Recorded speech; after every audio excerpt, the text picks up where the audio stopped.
What happens when the person teaching our children loses their grip on reality? When depression transforms brilliant minds into something darker? Tonight, we're diving into 4 true stories that will make you question everything you thought you knew about the educators we trust with our lives.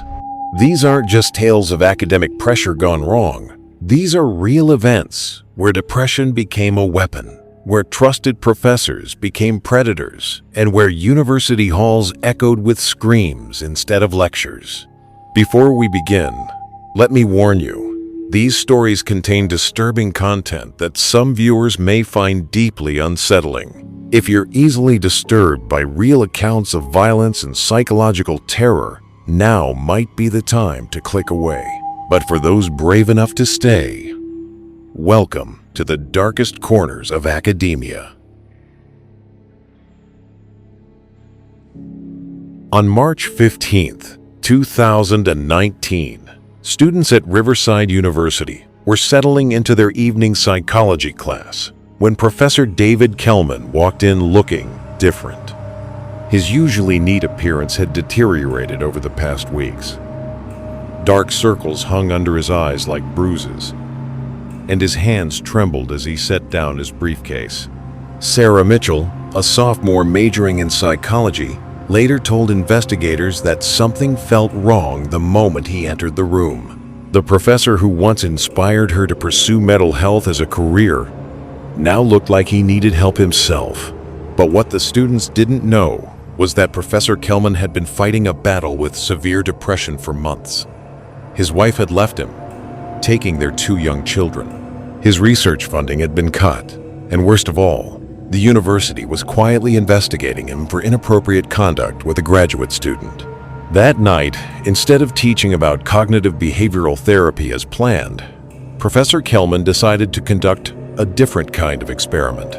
He locked the classroom door from the inside and turned to face his 23 students with a smile that made Sarah's blood run cold.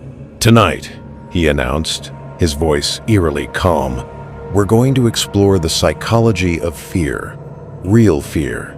He pulled out a small device from his briefcase. It looked harmless enough, just a black box with a red button.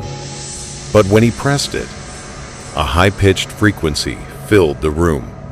Students immediately began covering their ears, some crying out in pain. "This frequency," Professor Kelman explained as his students writhed in agony, "triggers the same response in your brain as fingernails on a chalkboard, but amplified 100-fold. It's designed to cause psychological distress without permanent physical damage." But that was just the beginning. For the next 3 hours, Professor Kelman subjected his trapped students to what he called live psychological torture experiments. He used strobe lights to trigger panic attacks in those with epilepsy. He played recordings of screaming children to test emotional responses. He even brought out a cage of live rats, releasing them into the classroom to study phobia reactions. One student, Marcus Thompson, tried to break the windows to escape. Professor Kelman calmly walked over and struck him with a metal ruler, hard enough to fracture his wrist. "Disrupting the experiment," he noted coldly, "will result in immediate consequences." As the hours dragged on, several students lost consciousness from panic attacks. Others begged and pleaded with their professor to stop. But Professor Kelman was beyond reason. In his twisted mind, he was conducting groundbreaking research into the human psyche under extreme duress. It wasn't until campus security noticed the classroom lights were still on at 11 p.m. that help arrived. They found Professor Kelman sitting calmly at his desk, taking notes, while his students were scattered around the room in various states of trauma. When questioned by police, Professor Kelman showed no remorse. "They learned more about psychology in one night," he stated matter-of-factly, "than they would have in 4 years of traditional education." He was charged with kidnapping, assault, and psychological torture. During his trial, it came out that he'd been planning this experiment for weeks. even ordering specialized equipment online. His depression had morphed into something far more sinister, a complete break from reality that turned his expertise into a weapon against innocent students. Professor Kelman was sentenced to 25 years in prison, but for his victims, the psychological scars remain. Sarah Mitchell dropped out of college and still suffers from severe anxiety attacks. Marcus Thompson's wrist never healed properly, serving as a permanent reminder of that horrific night. The university sealed the classroom and eventually demolished that entire wing of the building. But they say on quiet evenings, maintenance workers can still hear the echo of that high-pitched frequency, a ghostly reminder of the night education became torture. Dr. Elena Rodriguez had been teaching organic chemistry at Pacific Coast University for 15 years when her world began to crumble. Her husband's sudden death from cancer left her spiraling into a depression so deep that colleagues barely recognized the once vibrant professor. Students noticed the change immediately. Dr. Rodriguez, who had always been meticulous about safety protocols, began making dangerous mistakes in the lab. She mixed chemicals that should never be combined, ignored proper ventilation procedures, and seemed almost careless about whether her students lived or died. Jennifer Walsh, a pre-med student in Dr. Rodriguez's advanced chemistry class, first noticed something was seriously wrong during a lab session in October 2020. The professor had instructed them to create a compound that Jennifer recognized from her toxicology research as potentially lethal. "Professor," Jennifer raised her hand nervously, "isn't this mixture going to produce hydrogen cyanide gas?" Dr. Rodriguez looked at her with hollow, dead eyes and smiled. "Very good, Jennifer. You're learning." But she made no move to stop the experiment. What Dr. Rodriguez had been secretly planning was what she called evolutionary chemistry, using her students as test subjects to see who would be smart enough to recognize and avoid dangerous chemical combinations. In her severely depressed state, she'd convinced herself that only the strongest and most intelligent deserved to survive. Over the next several weeks, her experiments grew increasingly dangerous. She had students work with concentrated sulfuric acid without proper protective equipment. She instructed them to heat volatile compounds to temperatures that could cause explosive reactions. And she always watched with that same cold smile when students hesitated or looked concerned. The breaking point came on November 18th, during what should have been a routine lab on polymer chemistry. Dr. Rodriguez had secretly modified the instructions to create a reaction that would produce chlorine gas, a chemical weapon used in World War I that can cause severe lung damage and death. As students began following her instructions, the lab quickly filled with a green-tinged fog. Jennifer Walsh was the first to realize what was happening. She screamed for everyone to evacuate, but Dr. Rodriguez blocked the exit. "Sit down," she commanded, her voice disturbingly calm as students around her began coughing and gasping for air. "The experiment isn't finished." 3 students collapsed before Jennifer managed to break a window and help her classmates escape. But the damage was done. 7 students were hospitalized with severe chemical burns to their lungs. 2 nearly died. When emergency responders arrived, they found Dr. Rodriguez sitting peacefully in the poison-filled lab, apparently immune to the gas that had nearly killed her students. She'd been wearing a hidden gas mask the entire time. During her psychological evaluation, Dr. Rodriguez revealed the twisted logic behind her actions. She believed that her husband's death had shown her that life was meaningless, that only the strong deserved to survive, and that she was doing her students a favor by testing their survival instincts. Education, she told the psychiatrist, should be about more than just memorizing formulas. It should prepare students for the harsh realities of life. I was teaching them that the world is dangerous, that they need to think for themselves or die. Dr. Rodriguez was declared mentally incompetent to stand trial and committed to a high-security psychiatric facility. The university permanently closed her lab and implemented new safety protocols, but for the students who survived her deadly lessons, the trauma lingers. Jennifer Walsh, who saved her classmates' lives, suffers from chronic respiratory problems and severe PTSD. She abandoned her pre-med dreams and now works as a chemical safety inspector, determined to prevent other students from experiencing the terror she lived through. The chemistry building at Pacific Coast University still bears scars from that day. The lab where it happened has been sealed off, but custodial staff report a persistent chemical smell that no amount of cleaning can remove. And sometimes, late at night, security cameras capture shadows moving behind the sealed doors, as if Dr. Rodriguez is still conducting her deadly experiments.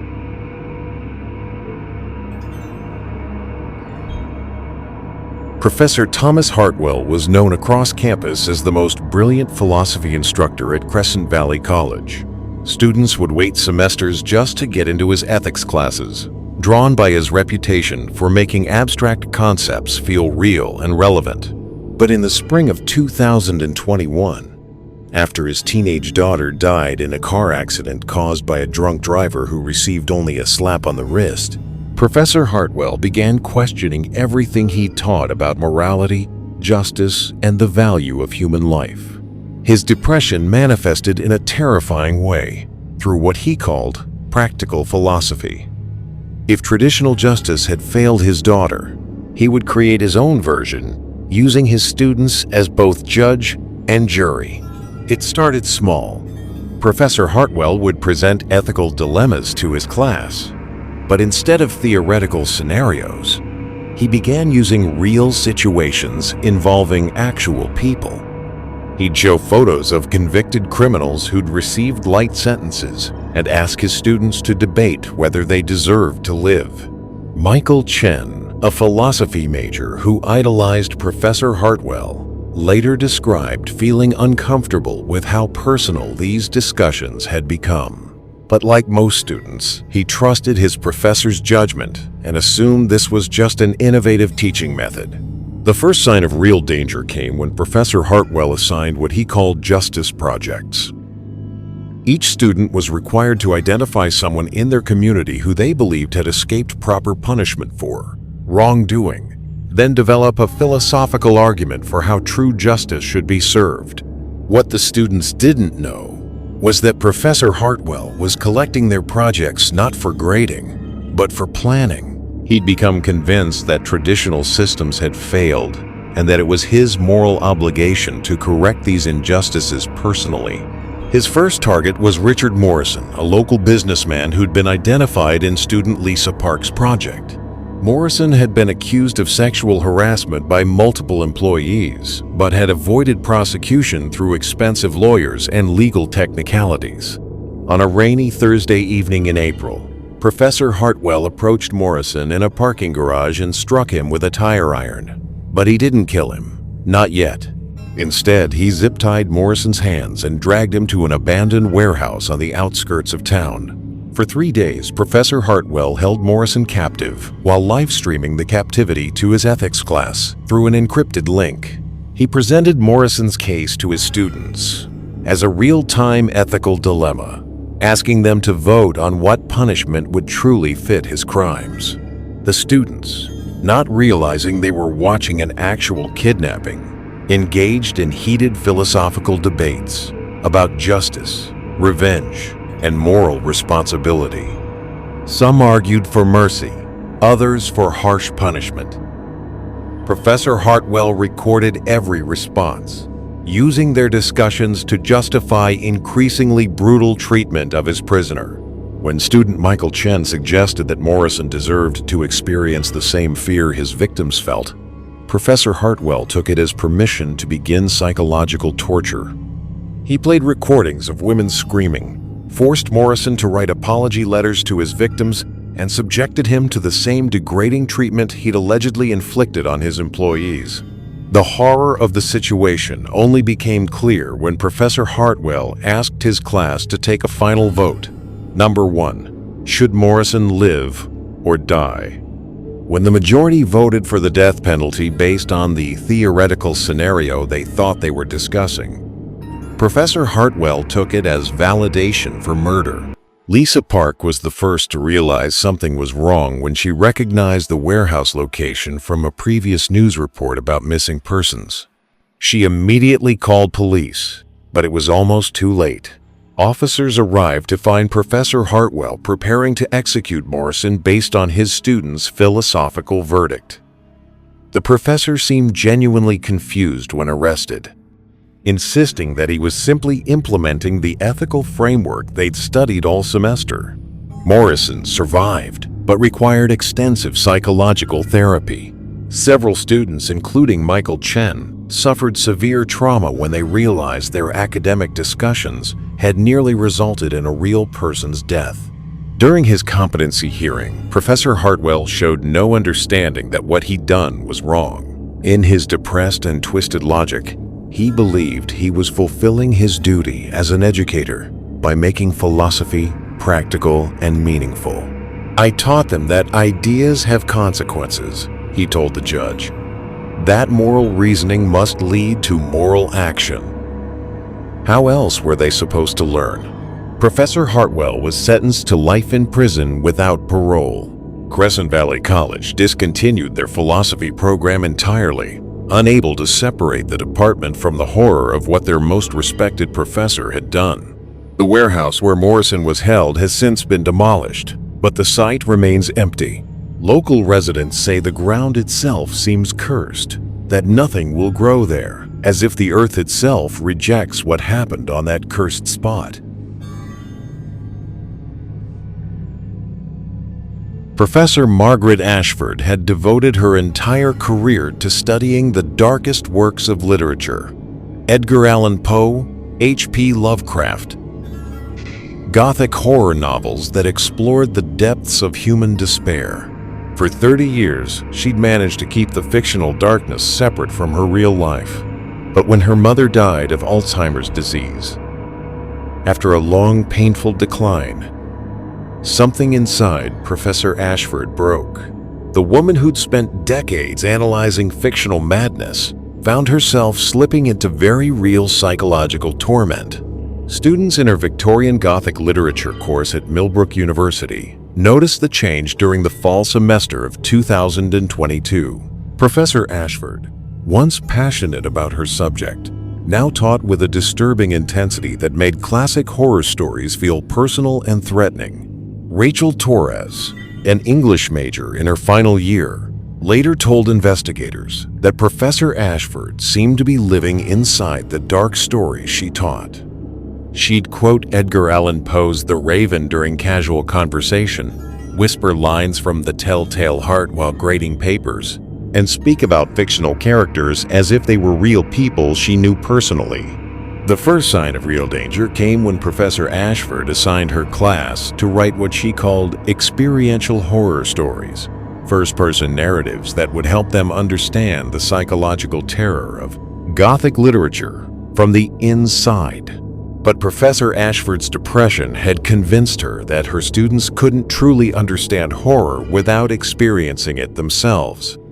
She began implementing what she called immersive education, turning her classroom into a living nightmare designed to inspire authentic terror in her students. She started by changing the classroom environment. Blackout curtains blocked all natural light. She brought in antique furniture that looked like it belonged in a haunted mansion. Strange artifacts appeared on the shelves: old medical instruments, taxidermied animals, and vintage photographs of unidentified dead people. The temperature in the room was kept uncomfortably cold, and Professor Ashford would burn incense that smelled like rotting flowers. She claimed it was to help students experience the Gothic atmosphere, but the smell made several students physically ill. Then came the psychological manipulation. Professor Ashford would assign students to write about their deepest fears, then use that information against them in class. She'd show Rachel Torres, who was afraid of drowning, videos of people struggling in water during lectures on Gothic symbolism. She'd make student James Wright, who had claustrophobia, sit in a closet-sized box while reading Poe's The Cask of Amontillado. But Professor Ashford's depression-fueled madness reached its peak during the final weeks of the semester. She announced that the class would be participating in what she called the ultimate Gothic experience, a night-long session that would take place in the university's oldest building, a Victorian-era structure rumored to be haunted. On December 10th, Professor Ashford led her 12 students into the basement of Whitmore Hall at 10 p.m. She transformed the space into something from a nightmare, dimly lit by flickering candles, filled with mirrors that created disorienting reflections, and decorated with grotesque imagery from Gothic literature. "Tonight," she announced, her eyes gleaming with an unnatural intensity, "you will become the protagonists of your own horror stories." What happened next defied belief. Professor Ashford had installed a sound system that played disturbing audio, screaming, whispers, sounds of footsteps in empty rooms. She'd rigged the mirrors to show distorted reflections and the lighting to create moving shadows that made students question their sanity. But the psychological terror was just the beginning. Professor Ashford had also prepared physical challenges inspired by Gothic literature. She made students crawl through a narrow tunnel she'd built based on Poe's The Pit and the Pendulum. She locked them in coffin-sized boxes to experience premature burial fears from Victorian ghosts and stories. Rachel Torres tried to leave after the first hour, but Professor Ashford had sealed all the exits. "You can't appreciate literature," she hissed, "unless you understand the reality behind the fiction." For 8 hours, Professor Ashford subjected her students to escalating psychological torture. She used their personal fears against them, isolated them from each other in maze-like sections of the basement, and forced them to participate in reenactments of violent scenes from Gothic novels. Student Amy Phillips suffered a complete psychological breakdown and began hallucinating that the fictional monsters from their readings were real and hunting her through the basement. James Wright's claustrophobia became so severe that he hyperventilated until he lost consciousness. The nightmare finally ended when campus security noticed that Whitmore Hall's basement lights had been on all night. They found Professor Ashford sitting calmly in the center of her Gothic maze, taking notes on her students' psychological responses while her victims huddled in corners, traumatized and sobbing. When questioned by police, Professor Ashford seemed genuinely proud of what she'd accomplished. She insisted that her students had received the most authentic education in Gothic literature possible, that they now truly understood the psychological depths of the stories they'd studied. "How can you teach horror without creating horror?" she asked the detective interrogating her. "How can students understand madness without experiencing it themselves?" Professor Ashford was charged with kidnapping, assault, and psychological torture. During her psychological evaluation, doctors discovered that her depression had evolved into a complete break from reality, where she could no longer distinguish between fiction and real life. She was committed to a psychiatric facility where she continues to believe she's living inside a Gothic novel. Staff report that she speaks to characters from Edgar Allan Poe stories, as if they're her roommates, and writes in a journal she claims is being dictated to her by the ghost of H.P. Lovecraft. Millbrook University sealed the basement of Whitmore Hall permanently. The Gothic artifacts Professor Ashford had collected for her immersive education were destroyed. But maintenance staff report that the basement still smells like rotting flowers, and sometimes, late at night, they can hear the sound of someone reading poetry in a voice that sounds exactly like their former professor. The 12 students who survived Professor Ashford's final lesson all required extensive psychological therapy. Rachel Torres changed her major to accounting, unable to read fiction without experiencing panic attacks. Several others dropped out of college entirely, But perhaps the most disturbing part of this story is what investigators found in Professor Ashford's office after her arrest. Detailed plans for future experiential education sessions based on even darker works of Dave. Literature. Plans that suggested her night of terror was just the beginning of something much more sinister.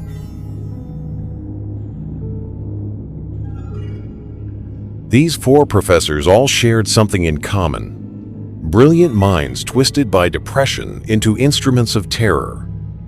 They took the trust placed in them by students and transformed it into something deadly. But here's what keeps me awake at night thinking about these cases.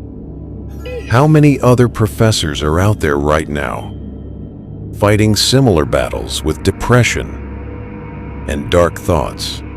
How many more students might be sitting in classrooms, unknowingly inches away from their own nightmare? The scariest part isn't what these professors did. It's wondering who might be next.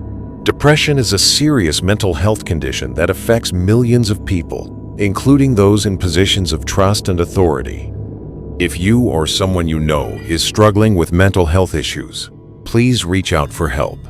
The National Suicide Prevention Lifeline is available 24/7 at 988. But remember, not everyone who asks for help will receive it in time. And sometimes, the person you trust most might be fighting demons you can't see. Sweet dreams, if these stories send a chill down your spine. Like the video. It helps more horror lovers discover our tales. Subscribe and tap the notification bell so you never miss what's hiding in the dark. Share this video with someone who swears they're not afraid of the dark. Let's test that. And remember, some stories don't end when the lights come back on. This is Dread Dynasty.